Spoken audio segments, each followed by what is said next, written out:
मैं doctor G.R.. Patle, सहायक प्राध्यापक वाणिज्य, शासकीय जाजलदेव नवीन कन्या महाविद्यालय जांजगीर। आज हम प्रबंध के सिद्धांत विषय पर यहाँ पर प्रथम इकाई की प्रबंध की अवधारणा एवं परिभाषा के संबंध पे चर्चा करेंगे। यह पाठ्यक्रम BBA फर्स्ट सेमेस्टर के छात्रों के लिए है। हमारा टॉपिक है आज का फर्स्ट यूनिट, प्रबंध की अवधारणा एवं परिभाषा, concept and definition of management. सर्वप्रथम यह जान लेते हैं कि प्रबंध की अवधारणा क्या है। प्रबंध का साधारण अर्थों में व्यक्तियों के समूह से कार्य कराना ही प्रबंध कहलाता है। अर्थात प्रबंध की अवधारणा के अंतर्गत हम आते हैं तो प्रबंध में किन किन चीज़ों को सम्मिलित किया जाता है, उसके अंदर क्या क्या बातें हम सम्मिलित कर सकते हैं, यही प्रबंध की अवधारणा कहलाती है। तो प्रबंध में किन किन चीज़ों को समावेश किया गया है, जैसे जैसे प्रबंध का विकास होते गया है वैसे वैसे उसकी अवधारणाएं भी बदलती गई है। विविध प्रबंध शास्त्रियों ने इसका विश्लेषण अलग अलग तरीके से किया हुआ है। तो इस तरीके से सामान्यतः व्यक्तियों के समूह से कार्य कराना ही प्रबंध कहलाता है। एक विद्वान ने प्रबंध के अर्थ को स्पष्ट करने के लिए प्रबंध का अंग्रेजी शब्द मैनेजमेंट को ही इस तरीके से विश्लेषण करके उसकी अर्थ को स्पष्ट करने का प्रयास किया है। इसमें हम manage dash T main dash T इस तरीके से 3 रूप में इसको डिवाइड कर देते हैं। मैनेज का अर्थ होता है प्रबंध, और मेन का अर्थ है मनुष्य के कार्यों को प्रबंध करना, और इस तरीके से प्रबंध करना। टी का मतलब होता है टैक्टफुली, माने ऐसे चातुर्यता से मनुष्य के कार्यों की प्रबंध करना ही प्रबंध कहलाता है। इस प्रकार प्रबंध का अर्थ व्यक्तियों या कर्मचारियों से काम लेना है, और इन अर्थों में अगर हम देखते हैं व्यक्तियों से काम लेना है या कर्मचारियों से, तो प्रबंध को 3 श्रेणियों में विभाजित कर दिया जाता है। यह एक पिरामिड की तरह ही होता है। शीर्ष प्रबंध माने सबसे ऊंचे स्तर पर जो प्रबंध होता है वह शीर्ष प्रबंध, मध्य उसके नीचे जो प्रबंध होता है वह मध्य, और नीचे में जो प्रबंध होता है वह पर्यवेक्षी प्रबंध कहलाता है। इस तरीके से शीर्ष प्रबंध जनरल मैनेजर, मध्य प्रबंध के अंतर्गत मैनेजर्स, और इस तरीके से सुपरवाइजर्स यह तीसरे श्रेणी में, और इस तरीके से चौथे श्रेणी में श्रमिक वर्ग आते हैं, जिनके कार्यों को इन 3 मैनेजमेंट के माध्यम से इसको प्रबंध करना पड़ता है। इस अवधारणा के अंतर्गत प्रबंध कर्मचारियों को नेतृत्व प्रदान करना है, अर्थात ऊपर से नीचे की ओर यह नेतृत्व प्रदान किया जाता है तथा उनके कार्यों को अभिप्रेरित भी किया जाता है, मोटिवेट किया जाता है, जिससे हम अपनी लक्ष्य को आसानी से प्राप्त कर सकें। प्रबंध एक व्यापक शब्द है। आधुनिक औद्योगिक जगत में विभिन्न अर्थों में इसका प्रयोग होने लगा है। अर्थात प्रबंध को संकुचित अर्थ में भी जाना जाता है, और दूसरा आपका व्यापक अर्थ में भी इसका प्रयोग होता है। संकुचित अर्थ में यदि हम इसको जानने का प्रयास करें तो व्यक्तियों के से काम कराने की युक्ति को ही हम प्रबंध कहते हैं। इस तरीके से इसकी दायरा बहुत संकुचित हो जाती है। दूसरे अर्थों में व्यापक अर्थ है। इस अर्थों में प्रबंध एक कला एवं विज्ञान है। इसको कला भी कहा गया है और विज्ञान में के रूप में भी इसको संज्ञा दी गई है, जो पूर्व निर्धारित लक्ष्यों की प्राप्ति के लिए उत्पादन के विभिन्न घटनों में समन्वय स्थापित करता है। इस तरीके से हमारा जो पूर्व निर्धारित लक्ष्य है उसको प्राप्त करने के लिए उत्पादन के विभिन्न जितने भी संगठक हैं उन संगठनों में ऐसा समन्वय हम स्थापित करें जिससे कि हम निर्धारित लक्ष्य को प्राप्त कर सकें।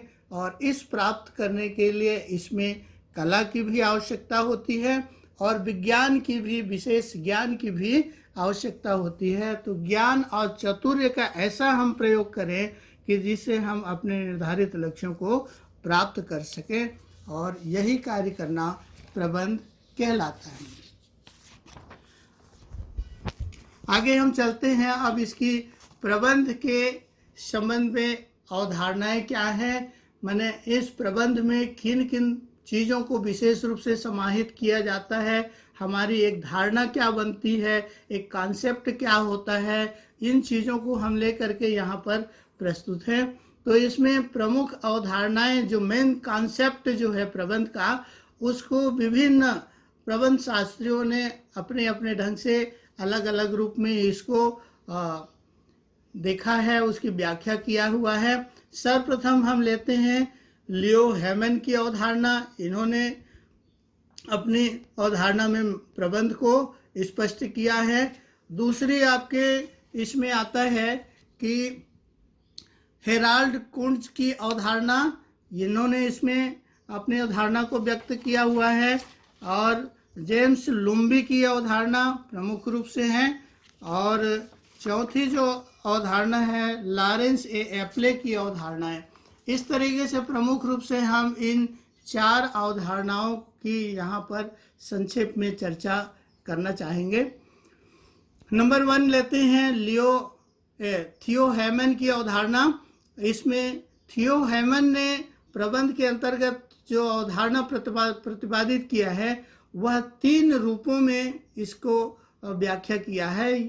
इसमें प्रथम है संज्ञा के रूप में एज ए नाउन, दूसरा आपका आता है प्रक्रिया के रूप में एज ए प्रोसेस, और तीसरा आता है अनुशासन के रूप में एज ए डिसिप्लिन।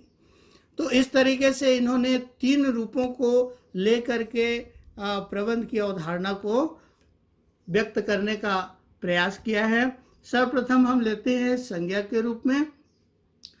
संज्ञा के रूप में प्रबंध का अर्थ उन्होंने जो लिया है वह यह है कि किसी भी निर्धारित लक्ष्य को प्राप्त करने के लिए व्यक्तियों के कार्यों का ऐसा प्रबंध करना कि जिससे हम एक लक्ष्य को प्राप्त कर सकें।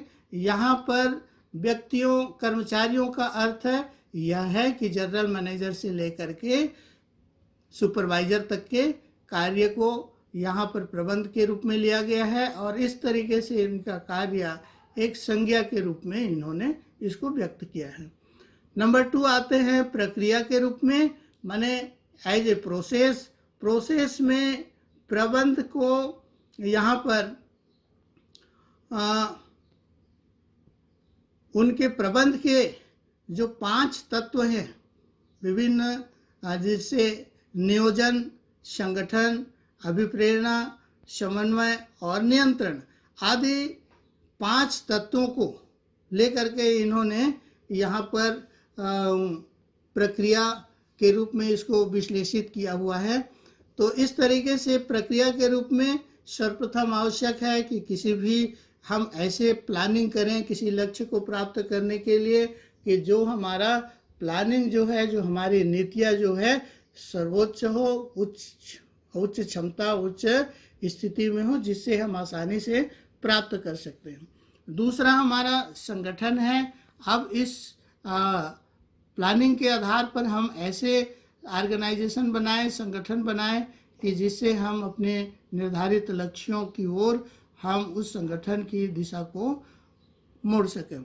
नेक्स्ट फिर आता है, फिर उसको हम ऐसे निर्देशित करें, ऐसे अभिप्रेरित करें कि वह उसकी कार्य क्षमता में वृद्धि हो और वह अपने लक्ष्य की ओर मोटिवेट हो।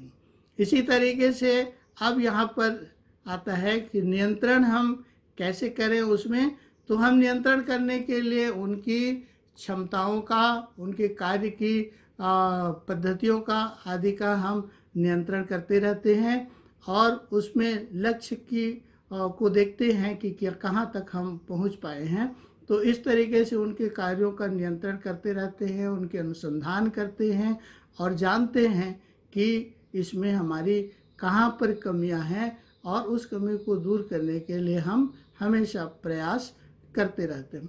तो इस तरीके से यहाँ पर नियोजन, संगठन, अभिप्रेरणा और नियंत्रण के माध्यम से श्रेष्ठतम व कुशलतम प्रयोग के लिए निम्न प्रावधानों का हम प्रयोग करते हैं कि इन सब प्रोसेस के माध्यम से हम श्रेष्ठ तरीके से और कुशलता से हम अपने लक्ष्य को प्राप्त कर सकें और उसको लक्ष्य को प्राप्त करने के लिए हमारे जो संसाधन हैं जिसको हमको वहाँ पर प्रोसेस में ला करके हम अपने लक्ष्य को प्राप्त करते हैं, तो वह है सब। यहाँ पर 5 तत्व यहाँ पर भी हैं, हमारी संसाधन के 5 तत्व।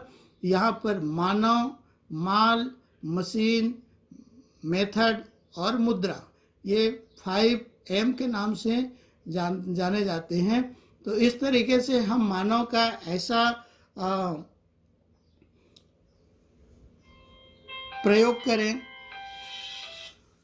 मानव, माल, मशीन और विधि और मुद्रा का ऐसा प्रयोग करें कि जिससे हमें यथोचित उचित लक्ष्य को प्राप्त हो सके जो हमारा पूर्व निर्धारित है।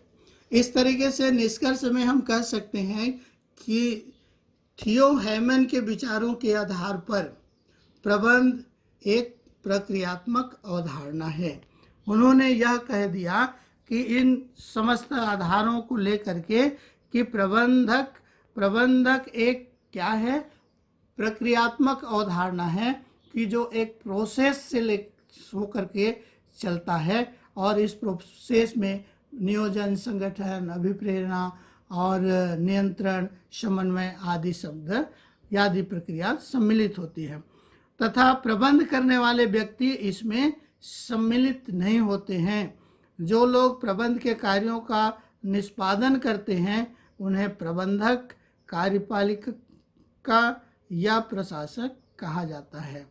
तो इस तरीके से थियो हैमन ने ये प्रबंध को एक प्रक्रियात्मक अवधारणा व्यक्त किया हुआ है जो प्रक्रिया के अधीन होता है।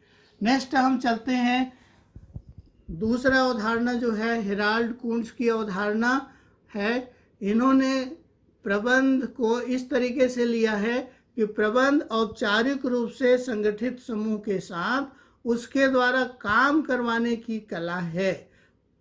तो इन्होंने कहा कि प्रबंध औपचारिक रूप से संगठित समूह जो हैं उनके द्वारा काम करवाने की कला है। तो इस अवधारणा का आलोचना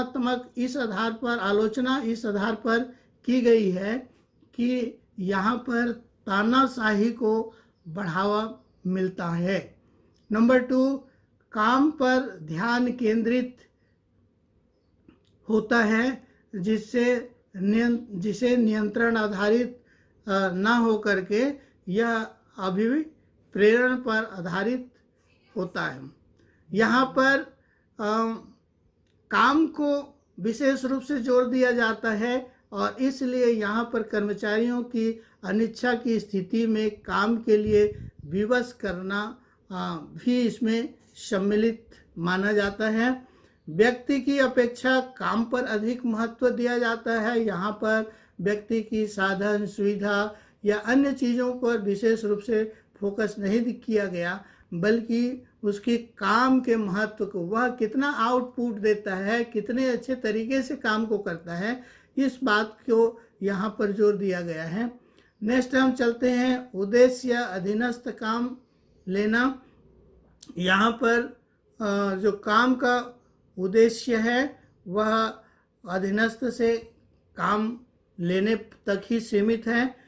नेक्स्ट हम चलते हैं काम के प्रति तनाव की स्थिति। अब कर्मचारियों से काम लेना ही इसमें मुख्य बातें होती है ताकि निर्धारित लक्ष्य को प्राप्त किया जा सके। तो काम के प्रति कर्मचारियों में तनाव की भी स्थिति इससे निर्मित होती है। नेक्स्ट, टीम भावना को गौण महत्व भी इसमें दिया जाता है। काम मुख्य रूप से होता है, प्रत्येक व्यक्ति की काम का यहाँ पर मूल्यांकन तथा उसको ही अधिक महत्व दिया गया है। योग्य व्यक्ति प्रबंधक तथा अयोग्य अधीनस्थ के रूप में कार्य करता है। यहाँ पर जो भी व्यक्ति योग्य है वह प्रबंधक है और इस तरीके से अयोग्य व्यक्ति को हम अधीनस्थ की रूप में मान सकते हैं। तो यह एक प्रबंध की परिभाषा की आलोचना इन रूपों में की गई है। अतः प्रबंध के आधुनिक दर्शन के अनुसार यह अधिनायकवादी नहीं वरन प्रजातांत्रिक तकनीक है। परंतु आधुनिक प्रबंध व्यवस्था के अंतर्गत हम यदि देखते हैं तो यह अधिनायकवादी नहीं लगता बल्कि प्रजातांत्रिक तकनीक के रूप में इसको स्थापित किया जा सकता है।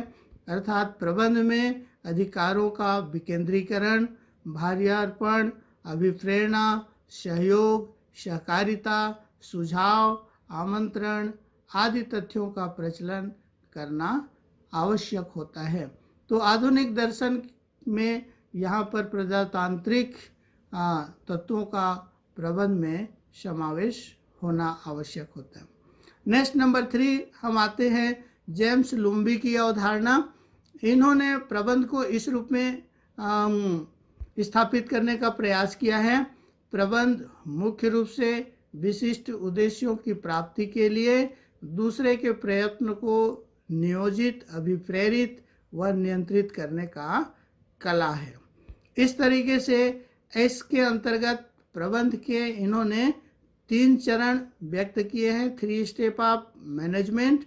नंबर 1 नियोजन। सर्वप्रथम एक उच्च प्लानिंग होनी चाहिए। दूसरा, इसका इस प्लान का क्रियान्वयन होना चाहिए, इम्प्लीमेंटेशन होना चाहिए। और तीसरा आपका आता है कि इन कार्यों पर नियंत्रण होनी चाहिए, मैनेजमेंट।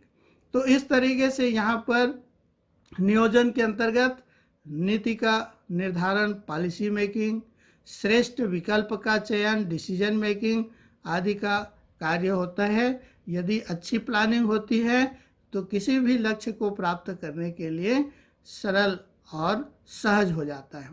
इसी तरीके से नियोजन के अंतर्गत जो नीति निर्माण की गई है उस नीतियों को क्रियान्वयन करना आवश्यक है और इस क्रियान्वयन का सफलता के लिए इस पर हमेशा नियंत्रण होना भी आवश्यक है। और इस तरीके से प्रबंध में नियोजन, क्रियान्वयन, नियंत्रण आदि शब्दों को यहाँ पर सम्मिलित किया गया है।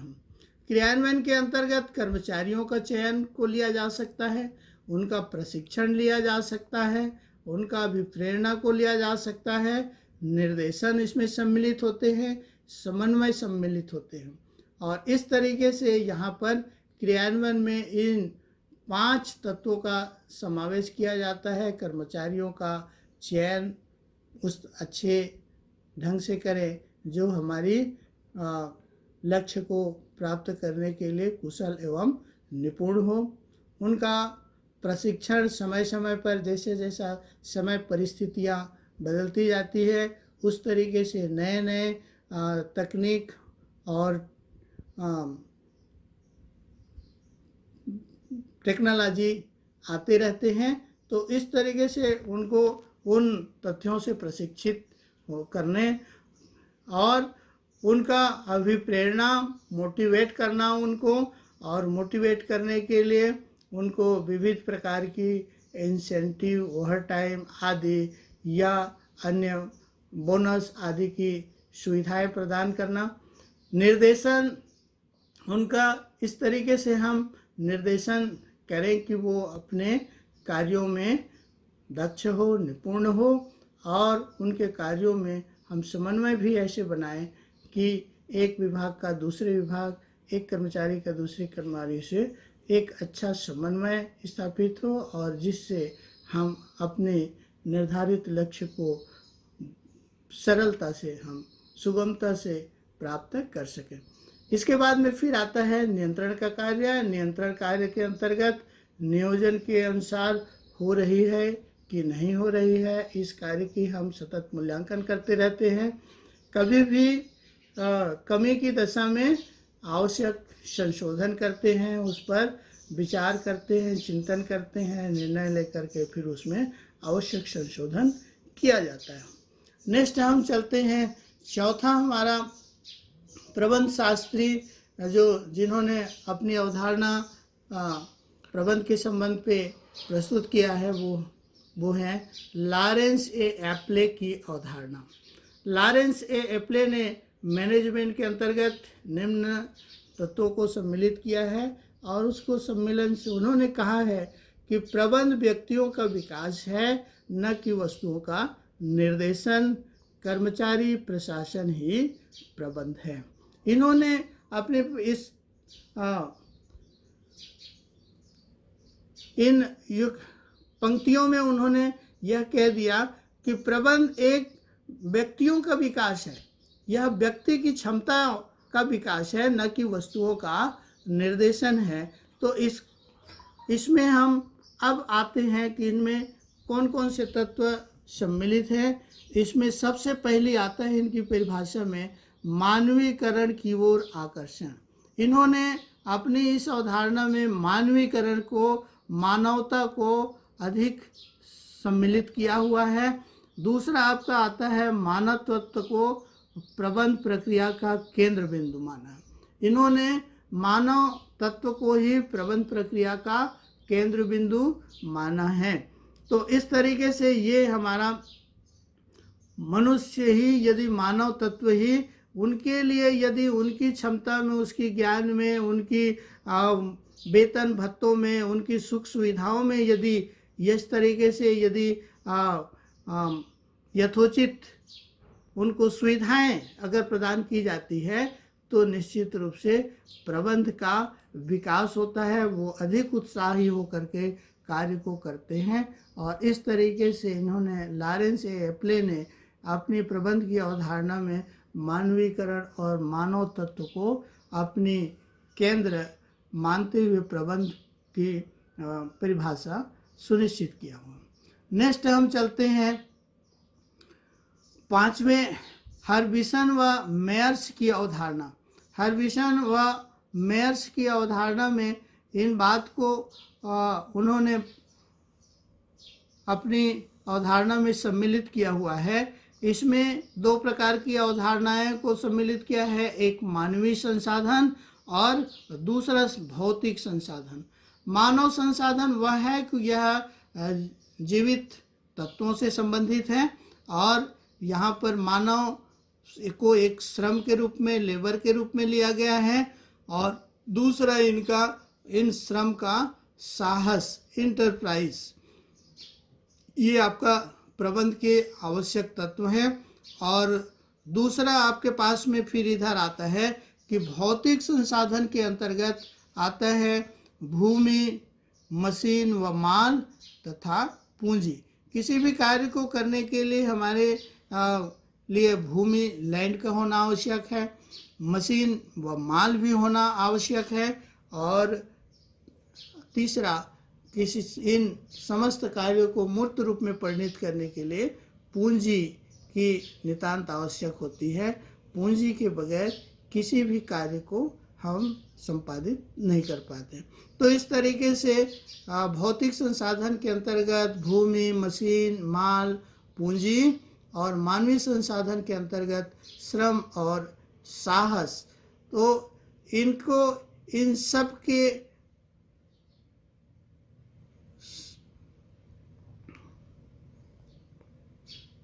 तत्वों को सम्मिलित करते हुए इन्होंने अपने प्रबंध की